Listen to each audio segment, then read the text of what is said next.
What is up, Internet? It's your boy JayDaKray, aka Porygoon, aka America's favorite loser. I don't have a fucking job, so I have a lot of time on my hands. But I have this book, Ric Flair, To Be the Man. I got this like when it first came out. I was 15, 14. It's an autobiography by Ric Flair, the greatest fucking wrestler of all time. No questions asked, of all time, period. And I'll tell you why he's the greatest wrestler of all time. Because Ric Flair knew how to fucking party. Pure and simple. He knew his whole life. Professional wrestling is a party. You just travel from city to city and play fight, and fucking it's mostly based on like it's kind of like they all have kind of fucking fragile egos, because it's like they don't really know if they're they know they're tough, but they don't know if they're really fucking tough because they only play fight. They rarely get. It's not like MMA, so they where they regularly get the shit beat out of them and the ego kind of goes away over time. It's like they're still normal, they're just freaks. And it's unlike, say, basketball, where basketball is your success in basketball is mostly based on your own talent, inherent talent, whereas wrestling is a lot different. Like your success in wrestling, it could be based on the way you look, personal politics, like who you know. Some of the greatest wrestlers are fucking jobbers, so it's different. But Ric Flair's the shit, and I love this book because it reads similar to Kenny Powers, like it's something that Kenny Powers would do. So I thought it'd be a good idea to read it to you guys, maybe a few chapters at a time, and we'll see where we go from there. Okay, so I'm gonna go ahead and start it. I'll start on the back. Woo! TM. This shit is, if you can see that fucking WWE and their goddamn capitalistic asses, the woo is trademarked. With that triumphant cry, Nature Boy Ric Flair surpassed his predecessors and his peers to become one of the greatest professional wrestlers in history. To wrestling fans, the Nature Boy is a platinum blonde deity, a 16-time world champion. Slick Rick could convince television viewers that a momentous life experience would pass them by if they missed an upcoming match.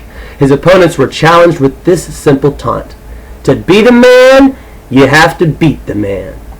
From the moment he was born, Richard Morgan Flair was enmeshed in controversy.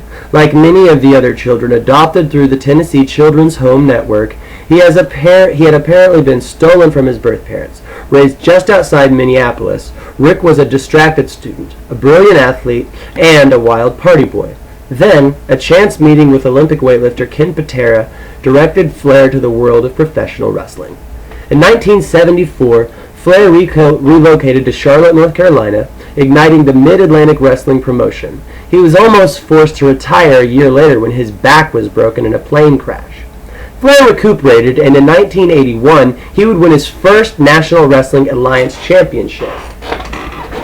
As the most traveled champion ever,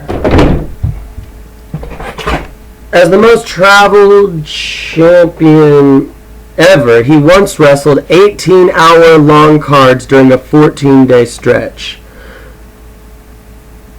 That's okay. Before purchasing World Championship Wrestling in '88, Ted Turner was given assurance that the Nature Boy would come with the package. But Flair's clashes with WCW management would drive him to the World Wrestling Entertainment. When he later returned to WCW, Flair collided in and out of the ring with Hulk Hogan, and as the company disintegrated, began losing his self-esteem. Arriving back at the WWE in 2001, Flair was a broken man. What he didn't realize was that the wrestlers who'd grown up idolizing him now inhabited the locker room. With their support, he was finally able to claim his legacy and receive the credit he so richly deserved. To Be the Man traces the rise of one of wrestling's most enduring superstars to the pinnacle of the sports entertainment universe, and is a must-read for every wrestling fan. So, let's fucking begin. Ric Flair to Be the Man. Ric Flair to Be the Man. Written by Ric Flair with Keith Elliott Greenberg. Edited by Mark Maron. This book is dedicated to my fans. The blood, sweat, and tears were all for you. Introduction by Paul Levesque, a.k.a. Triple H. There's a scene in Fast Times at Ridgemont High where one guy is giving his friend advice on how to be cool, telling him to make wherever he is the place to be. Ric Flair did that naturally. Whether he was wrestling a 60-minute match, dancing with a harem of women in a nightclub, or just telling stories in some shithole airport in the middle of nowhere, Flair transformed wherever he was into the only place to be on the planet. Even as a kid, I could tell that there was a quality about Ric Flair that made people around him look special. He'd get in the ring with somebody, and when the match was over, his opponent had become a star. Ric had greatness, and those who came close to him took some of it with them. Even though he was a bad guy, my dad hated him, I just loved Ric Flair with his styling and profiling and his talk. To this day, I consider him the greatest interview in the wrestling business. When I became a wrestler myself, I didn't want to be a guy who just got in the ring and earned a paycheck. I wanted wrestling to be my life. I wanted to be great. I wanted to be the Nature Boy. No one ever could, of course. But I've tried to emulate things that I saw in him. His work ethic as a wrestler, dressing the part of a champion, showing up on time no matter how much he had partied the night before. In every way, he's the supreme professional. Let me state this categorically. Ric Flair is the greatest wrestler of all time.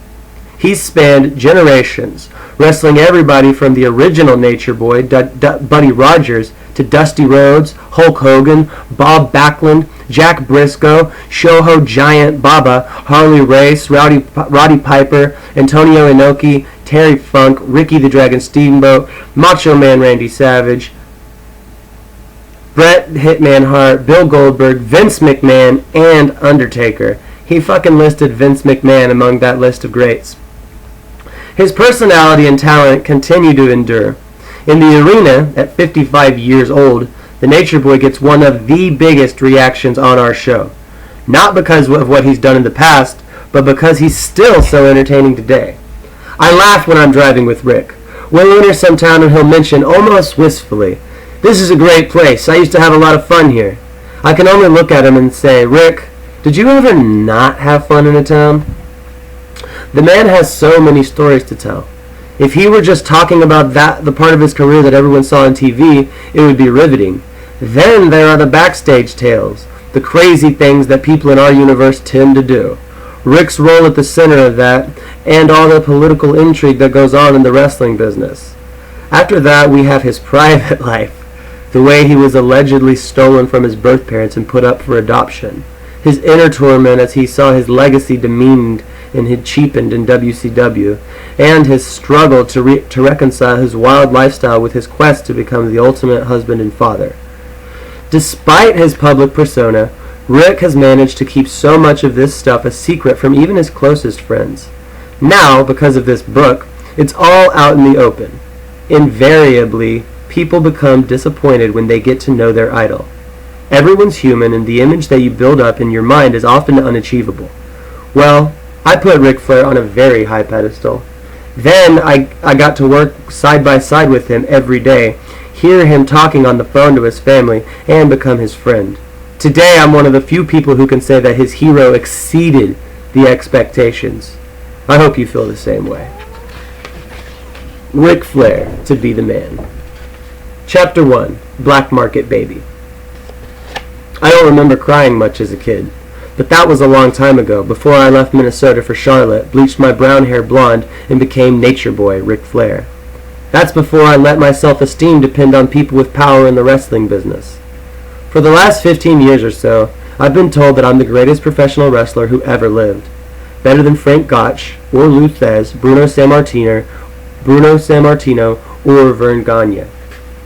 Gorgeous George or Hulk Hogan. Ric Flair can call himself a 16-time world champion.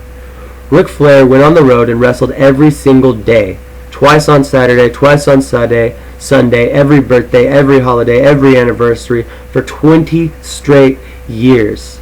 I've spent more than 30 years of my life, some days good, some bad, trying to prove to myself, to my peers, and to the fans who paid anywhere from $5 to $500 that I could be the best at what I chose to do for a living. When you have no equal in professional wrestling, you have no equal in the sports world. Because despite what outsiders may think, we are not ninjas or warriors. We are a special breed who can withstand pain, exhaustion, and injury without ever coming up for air. There is no off-season in our business, and we're the toughest athletes alive. In the ring, I've always been at home. It's what lurks outside there that scares me. For every legitimate punch I've ever taken to the head, every bone I've ever dislocated, or every chair that's been bent across my spine, nothing can be as ruthless as the political sabotage inside the dressing room or promoter's office.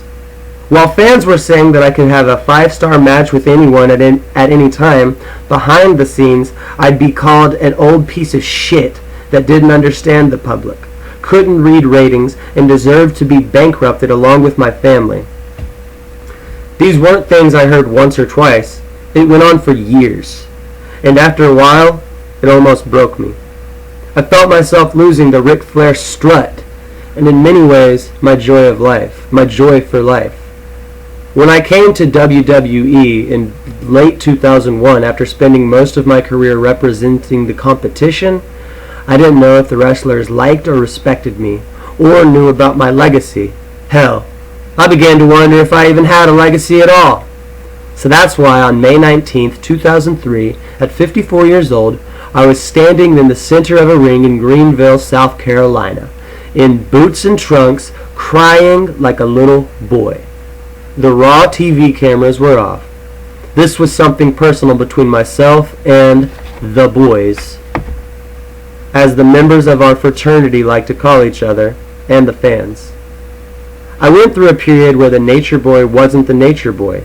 I started confessing to the people who had watched me trade knife-edge chops with Wahoo McDaniel in 1976 after I came back from a plane crash, take Dusty Rhodes' bionic elbow in 1987 while my cohorts and the Four Horsemen circled the ring, and return in 1998 after my old company, WCW, tried to sue me out of my profession. Either these fans had been there personally, or their fathers had been there, or their grandfathers or great-grandfathers had told them about it. For nearly 35 years, it had been me and them. And when the tears came down my face, I was just letting it out to a group of people who, in some ways, knew me like a part of their families. But the bad days were over, and here in Greenville, South Carolina, I finally saw it, by the way the boys had hugged and honored me after my opponent, Triple H, carried me to one of the most satisfying matches of my career. And by the way that the fans had stood and screamed and looked into my watery eyes, letting me know that when the Nature Boy was in the ring, they'd never stopped believing. To be the man, you've got to beat the man, I'd said so many times, taunting my opponents while I shoved my title into the camera. Well, I'd beaten myself, but now, in my mind at least, I won back the crown. I was still Slick Rick, Space Mountain, Secretariat in disguise, a kiss-stealing, wheelin'-dealin', jet-flying, limousine-ing son of a gun. This is my story, and as I've proclaimed during many an interview, whether you like it or whether you don't like it, learn to love it. Woo! My mother probably thought I was stillborn. That's what they told a lot of the girls whose kids ended up with the Tennessee Children's Home Society in Memphis. Their babies were dead, and they just needed to sign a couple of papers. Adoption papers. Most of these girls were poor and uneducated. Some were even under sedation. They had pulled the same scam on single mothers, promising that their kids would be kept in a nice, safe place until the girls could come and get them. A corrupt judge had been in on the whole scheme, taking away infants from people on public assistance. One woman in the Western State Hospital for the Insane had a new baby with a different inmate every year. When you handed her a pen, she'd sign anything. Years later, 60 Minutes would do an expose on the case. Mary Tyler Moore would win an Emmy Award for her performance in Stolen Babies, a cable TV movie about the scandal.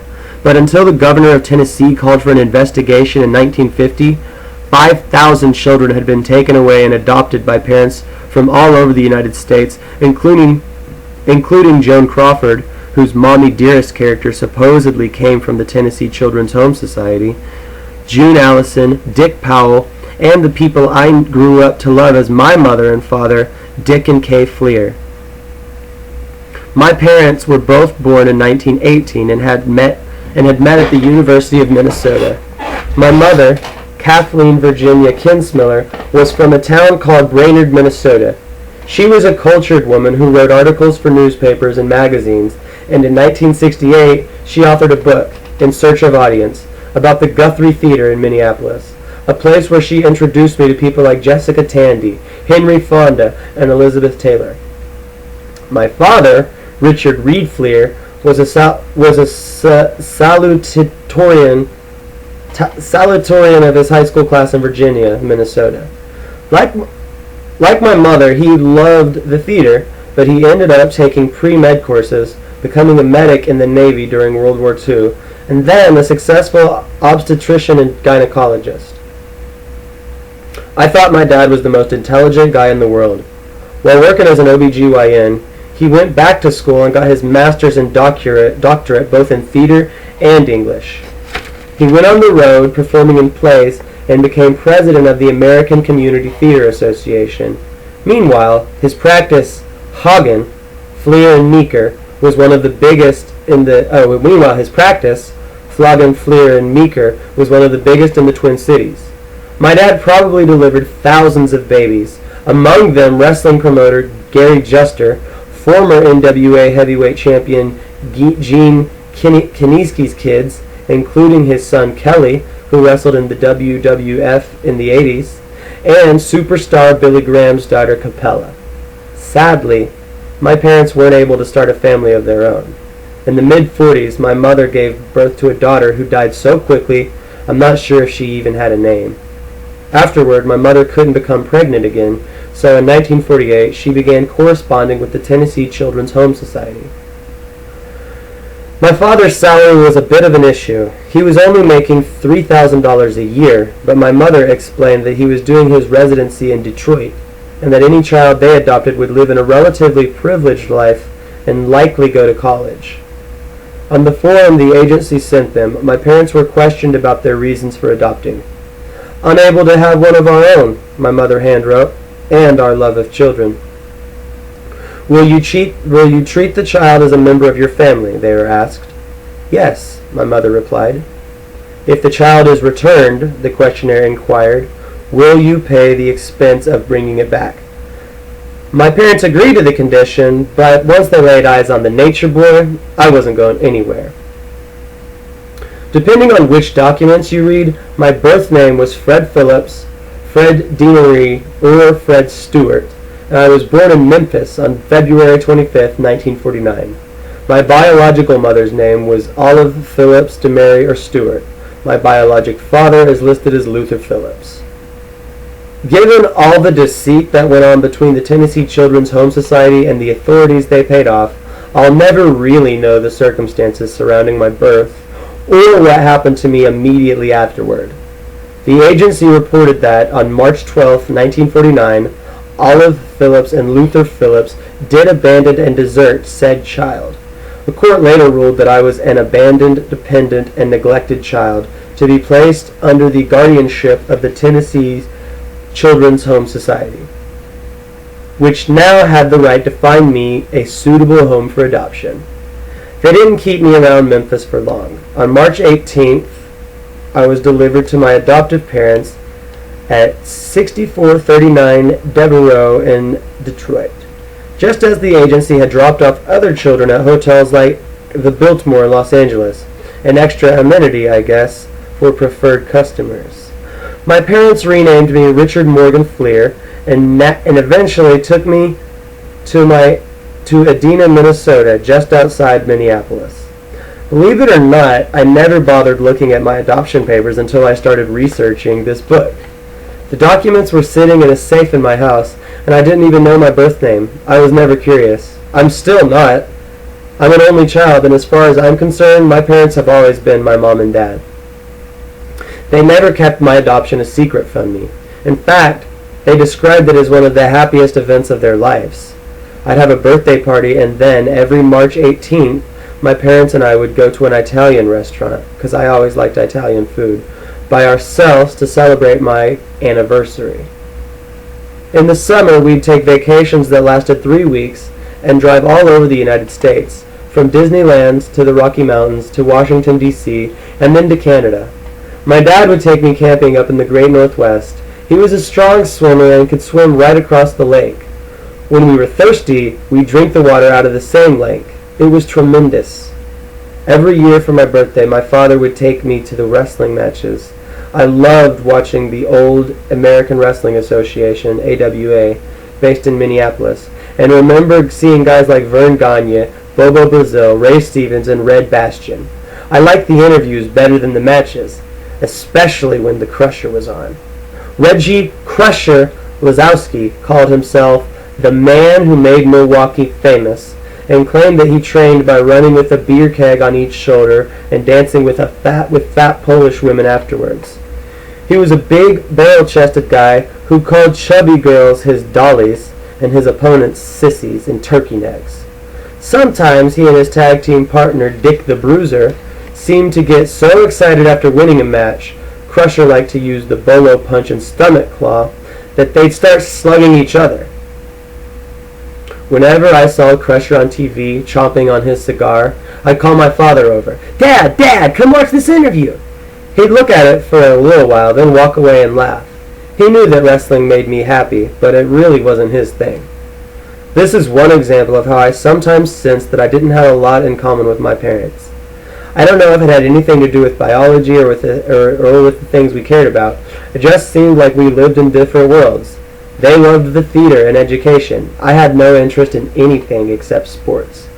My father was incredibly handy. He could build and wire a house. I don't think my wife has ever seen me hammer a nail, and I don't want to. From the time I was 12 years old, I was Ric Flair. The teachers at Golden Valley Elementary School and Golden Valley Junior High might have called me Flair, but I was just a younger version of the guy fans later saw styling and profiling on WRAL and Raleigh, then on Superstation TBS and TNT, and today on Spike TV. I was always a chief, never a follower. I was center stage at every party, and the girls were everywhere. And just like in wrestling, my craziest friend in junior high school was a guy named Piper. Dan Piper came from Edina in Nashville, Tennessee. He was at least a year older than us. I think his parents kept him back. Had a southern accent and rolled up sleeves, smoked, carried a Zippo lighter, and knew how to drive. I must have been in 8th grade when the two of us stole a car and drove some girl to the dances at the Hopkins roller rink. It was something like 30 below zero, and I didn't know how to work the car, so when I turned on the air conditioning instead of the heater, I completely froze the engine block.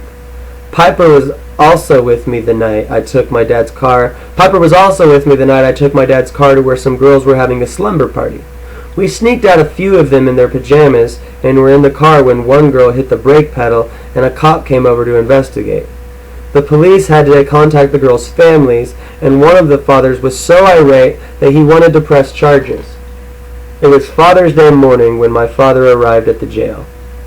"Happy Father's Day," I said, a little embarrassed. "Thanks," he grumbled and took me home. I'm sure that if I attended school now, I'd be diagnosed with attention deficit hyperactivity disorder, ADHD. I was the epitome of the disease. I couldn't concentrate and kept getting in trouble for not listening. No one ever said that I wasn't intellectually gifted. I just couldn't slow down enough to read or study. Even today, I don't really read books. I prefer USA Today, Time, Sports Illustrated, and boating magazines. And back then, there was no treatment for students like me. Sometimes kids who can't handle academics take out their frustration by getting into fights. Not me, though. I might have had a few fights, but I didn't have a chip on my shoulder. There wasn't much to be angry about. I was an only child with parents who couldn't do enough for me, and a good athlete with a huge wealth of friends.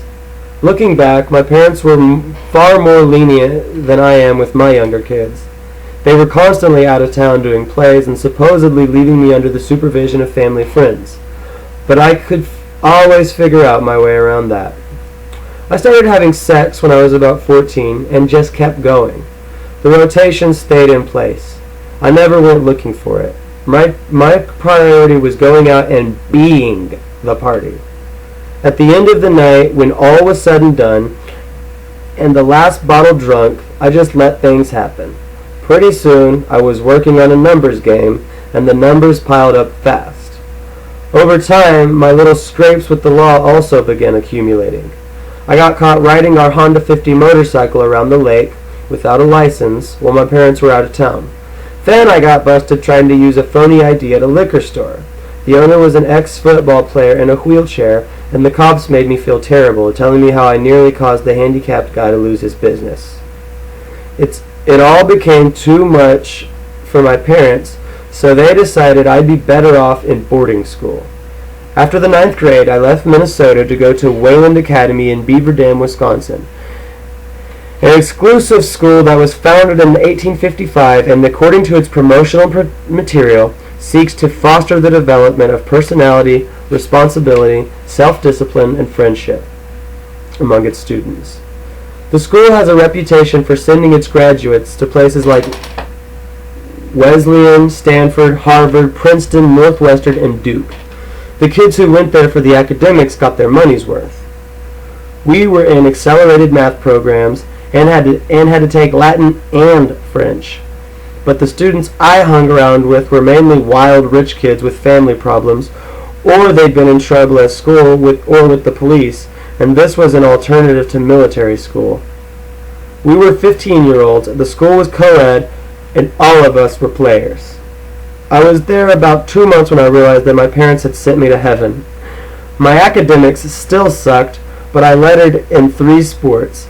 I played middle linebacker and fullback on the football team, threw the shot put, and wrestled, first at 181 pounds and then as a heavyweight.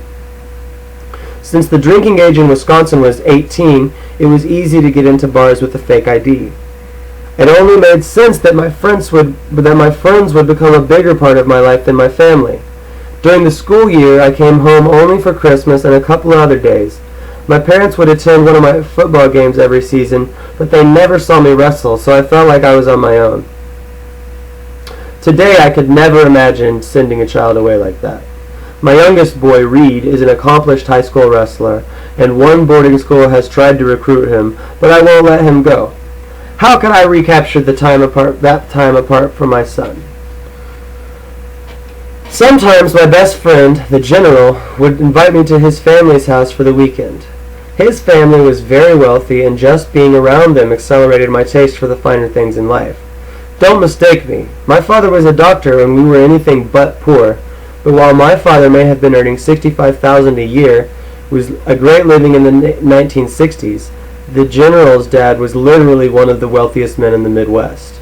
And my parents were frugal. They saved every dime and didn't live large, which was the complete opposite of where I wanted to go. Every spring break, the General and I would hitchhike to Florida. I'd come home to Minnesota and tell my parents that I was going to stay with the General's family for a few days. Then, after my parents dropped me off at the train station in Minneapolis, I'd start hitching in 20 below weather until I ended up in Fort Lauderdale. When we were 16, we rented an apartment upstairs from a beauty salon. For the whole week, the General did the owner while I did her daughter. One summer, I got a job as a lifeguard at a local pool in Minnesota and had my first interaction with pro wrestlers. Maurice Mad Dog Vacan, a former AWA champion with a bald head and a beard and a mustache that weren't quite connected to each other, would stomp and bite his opponents, then growl into the TV camera, baring his bottom teeth.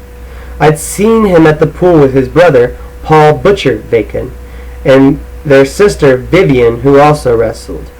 Paul and Vivian were friendly enough. Not that they had much to say to a 17-year-old kid, but it was impossible to strike up a conversation with Mad Dog. He was very much the character he played. I was working on becoming a water safety instructor, giving little kids lessons when I struck up a friendship with one of their mothers. She was 35 and stunning. Her husband traveled a lot. We enjoyed each other's company. This was the most exciting thing that had ever happened to me in my teenage years. This beautiful woman introduced me to new experiences in the bedroom. I thought I'd died and gone to heaven. When I got back to school, the dean of my students called me into his office to tell me that my, quote, aunt had driven 300 miles to take me off campus for the day. She gave me some advice I'd never forgotten. Rick, you're going to learn that older women like a little appetizer before dinner. I was only too happy to oblige. I thought our arrangement was great, beyond great, but she apparently felt guilty about cheating on her husband with a minor. One day, she broke down in her doctor's office and confessed everything. The doctor excused himself, went into the next office, and told his partner, my father, that it was probably best if I stayed away from their patient. My father was irate with me for what he deemed to be inappropriate behavior. It took me 5 years to graduate from high school, but thanks to my athletic credentials, colleges were still interested in me. In both 1966 and 1967, I was a state private school wrestling champion. A lot of people have asked me if that's when I knew that I was going to become a professional wrestler. Well, I didn't think that far ahead. I was having too much fun and I couldn't imagine anything past college football. The University of Michigan wanted to recruit me and I decided to go to Ann Arbor with the general to check out the school. We started out with $110 between us. After 2 nights at the Michigan Union, we were running low on cash. I heard a knock at the door and opened it. There was a girl who worked for the hotel. She was there to collect the money we owed for the room. Knowing we didn't have the cash, I issued her a challenge. You see my friend over there, I said, pointing at the general? His balls are bigger than any black guy's you've ever seen. I don't think so, the black girl replied. The general pulled down his pants. The clerk comped our lodging. After spending the weekend at the University of Michigan with the football coach, Bump Elliott, and players like Jim Mandick, who ended up on the Miami Dolphins and Pittsburgh Steelers, and Dan Deerdorf, one of the NFL's greatest defensive tackles before he became an announcer on Monday Night Football, I was ready to become a Wolverine. All I needed was a letter from Jim Fierk, the Dean of Students at Wayland Academy, stating his confidence in my ability to pass college-level classes, but he refused to cooperate. He told me I would get into college and just blow it. He was right, but I had hoped he would do me a favor. After all, I gave 5 years to that school. Eventually, I was recruited by my parents' alma mater, the University of Minnesota, by the Golden Gophers offensive line coach, Mike McGee. I started there in 1968, playing freshman football as an offensive guard. We'd scrimmage with the varsity squad, and the coaches evaluated us. I was definitely good enough to make the team. It was just a simple question of getting my grades right. Of course, I had other concerns. I joined a fraternity, Phi Delta Theta, and began hanging around with a football player named Mike Goldberg. Mike was a year older than me and helped give the place its Animal House flavor. There was another Goldberg brother, Steve, who began playing football at the school the year before I did, and on September 21st, 2003, their baby brother Bill defeated Triple H for the WWE World Championship.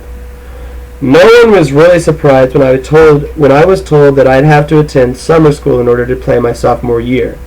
I had been there about 2 weeks when the general invited me out to his house for the weekend. I told my girlfriend, Leslie Goodman, who would later become my first wife and the mother of my kids, Megan and David, that I'd be gone for about 3 days. It ended up being more like 2 months, and when I returned, she had another boyfriend. I eventually succeeded in winning her back, and the pattern of our relationship was sad. Unfortunately, that was the least of my problems. Because I cut out on summer school, I couldn't play football. I ended up hanging around campus for a couple of months with Mike Goldberg and some of my other friends, then dropped out after this fall semester. My parents were beyond freaking out. They'd seen this kind of thing happen with me again and again, and they'd worried that I'd never get my feet on the ground. I understood their fears, but didn't share their apprehension. Somehow, I sensed that the party was only getting started. Alright, that is chapter 1.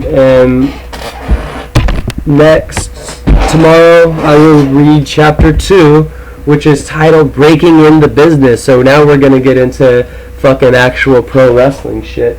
Please leave me some feedback, like and comment on this shit so that it just helps me so I know that people like my shit. And also, it feels good.